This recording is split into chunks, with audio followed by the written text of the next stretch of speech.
बिस्मिल्लाहिर्रहमानिर्रहीम। अस्सलामुअलैकुम प्यारे दोस्तों। जादूगर का अंजाम।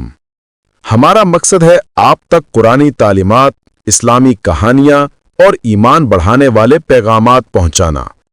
अगर आपको ये वीडियो पसंद आए तो वीडियो को लाइक करें, शेयर करें और हमारा चैनल सब्सक्राइब करें ताकि आपको रोजाना नई इस्लामी कहानियां और वज़ाइफ मिल सकें।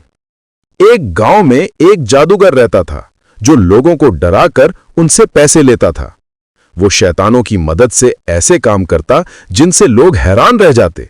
कभी किसी के घर आग लगा देता, कभी किसी की बीमारी बढ़ा देता और फिर इलाज के बहाने पैसे बटोरता।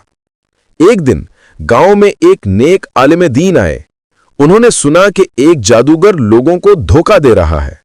वो उसके पास गए और कहा, ऐ इंसान, अल्लाह से डर, यह सब हराम है।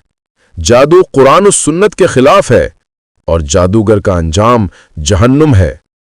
जादूगर हंसने लगा और बोला, मेरे जिन मेरी मदद करते हैं, तुम मेरा क्या बिगाड़ लोगे। आलिम ने वुजू किया, कुरान खोला और सूरह अल बकरा की तिलावत शुरू की। जैसे ही कुरान की आवाज गूंजी, जादूगर के इर्द गिर्द अंधेरा छा गया। उसके जिन चीखने लगे और गायब हो गए। जादूगर कांपने लगा, रोने लगा और आलिम के कदमों में गिर पड़ा।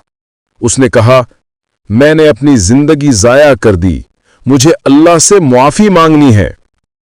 आलिम ने फरमाया, अल्लाह बड़ा गफूर और रहीम है, सच्चे दिल से तौबा करो, कुरान से जुड़ जाओ।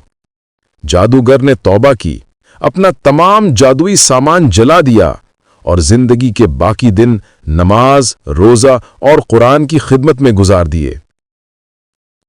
सबक: जो शैतान के रास्ते पर चलता है वो दुनिया और आखिरत दोनों में जलील होता है। निजात सिर्फ कुरान और ईमान में है।